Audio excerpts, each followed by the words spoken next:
വടകരയും കണ്ണൂരും തിരിച്ചുപിടിക്കുക എന്ന ലക്ഷ്യത്തോടെ ശക്തരായ സ്ഥാനാർത്ഥികളെ രംഗത്തിറക്കിയ CPM-ന് രാഷ്ട്രീയമായി ഏറ്റ തിരിച്ചടി കൂടിയാണ് പാനൂരിലുണ്ടായ സ്ഫോടനം. CPM അനുഭാവികളാണ് ബോംബ് നിർമ്മാണത്തിനിടെ കൊല്ലപ്പെട്ടയാളും പരിക്കേറ്റയാളും. KK ശൈലജയ്ക്കൊപ്പമുള്ള ചിത്രങ്ങളടക്കം പുറത്തു വരികയും ചെയ്തു. ഇതോടെ രാഷ്ട്രീയമായി തള്ളിപ്പറഞ്ഞിട്ടും CPM വെട്ടിലായിരിക്കുകയാണ്. CPM ഭരിക്കുമ്പോൾ തന്നെയാണ് തെരഞ്ഞെടുപ്പ് കാലത്ത് ബോംബ് നിർമ്മാണം കണ്ണൂരിൽ യഥേഷ്ടം നടക്കുന്നത്. ഇത് ആഭ്യന്തര വകുപ്പിന്റെയും വീഴ്ചയായി വിലയിരുത്തുന്നു. പാനൂരിലെ ബോംബ് സ്ഫോടനം തെരഞ്ഞെടുപ്പ് പ്രചരണ വിഷയമാക്കി കഴിഞ്ഞു കോൺഗ്രസ്. തെരഞ്ഞെടുപ്പിൽ ബോംബ് വെച്ച് എന്ത് സ്വാധീനമാണ് ഉണ്ടാക്കാൻ പോകുന്നതെന്ന് CPM നേതൃത്വം വ്യക്തമാക്കണമെന്ന് വടകര മണ്ഡലം UDF സ്ഥാനാർത്ഥി ഷാഫി പറമ്പിൽ ചോദിച്ചു. ബോംബ് എങ്ങനെയാണ് തെരഞ്ഞെടുപ്പ് സാമഗ്രിയായത്? ബോംബ് കയ്യിലിരുന്ന് പൊട്ടിയിട്ടില്ലായിരുന്നുവെങ്കിൽ ആർക്കെതിരെ ഉപയോഗിക്കാനായിരുന്നു ലക്ഷ്യമിട്ടതെന്നും വാർത്താ സമ്മേളനത്തിൽ ഷാഫി ചോദിച്ചു. ബോംബ് നിർമ്മാണത്തിന് തെരഞ്ഞെടുപ്പുമായി ബന്ധമുണ്ട്.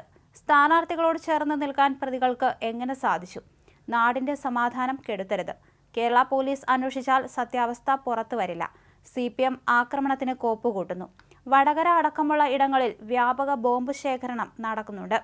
പരിശോധന നടത്താൻ തെരഞ്ഞെടുപ്പ് കമ്മീഷൻ തയ്യാറാകണം, ഷാഫി ആവശ്യപ്പെട്ടു. അതേസമയം K സുധാകരനും വിഷയം CPM-നെതിരെ തിരിക്കുകയാണ്.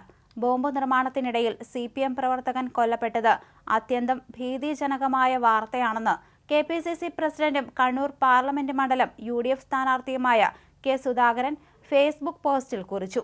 എന്തിനാണ് CPM ബോംബുകൾ നിർമ്മിക്കുന്നത്? വ്യാപകമായ ആക്രമണങ്ങൾക്ക് CPM ഒരുങ്ങുകയാണെന്നാണ് ഈ സംഭവം സൂചന നൽകുന്നത്.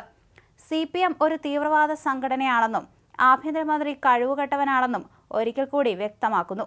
ബോംബുകൾ നിർമ്മിച്ച ആളെ കൊല്ലാൻ പരിശീലിപ്പിക്കുന്ന ഈ തീവ്രവാദ സംഘടന ഒരു പരിഷ്കൃത സമൂഹത്തിന് ഒരിക്കലും യോജിച്ചതല്ല, അദ്ദേഹം കുറിച്ചു. എന്നാൽ കുന്നോത്തുപറമ്പ് മുളയന്തോട് സ്ഫോടനത്തിൽ CPM-ന് ഒരു ബന്ധവുമില്ലെന്ന് CPM പാനൂർ ഏരിയ കമ്മിറ്റി പ്രസ്താവനയിൽ അറിയിച്ചു.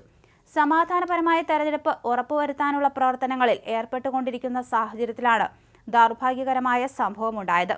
സ്ഫോടനത്തിൽ മരിച്ച ഷെറിനും പരിക്ക് പറ്റിയ വിനീഷും CPM പ്രവർത്തകരെ ആക്രമിച്ച കേസിൽ ഉൾപ്പെടെ പ്രതികളാണ്. ആ ഘട്ടത്തിൽ തന്നെ ഇവരെ പാർട്ടി തള്ളിപ്പറഞ്ഞതാണ്. നാട്ടിൽ അനാവശ്യമായി പ്രശ്നങ്ങൾ ഉണ്ടാക്കിയതിന്റെ കൂടി പശ്ചാത്തലത്തിലാണ് പാർട്ടി പരസ്യമായി തള്ളിപ്പറഞ്ഞത്. ഈ സാഹചര്യത്തിൽ സ്ഫോടനത്തിൽ പരിക്ക് പറ്റിയവർ CPM പ്രവർത്തകർ എന്ന നിലയിലുള്ള പ്രചരണം ജനങ്ങളെ തെറ്റിദ്ധരിപ്പിക്കാൻ ബോധപൂർവം എതിരാളികൾ നടത്തുകയാണ്. കുന്നോത്തുപറമ്പ് മേഖലയിലാകെ സമാധാനാന്തരീക്ഷം നിലനിർത്താനും അതിനായി മുന്നിട്ടിറങ്ങുകയും ചെയ്ത പാർട്ടിയാണ് CPM.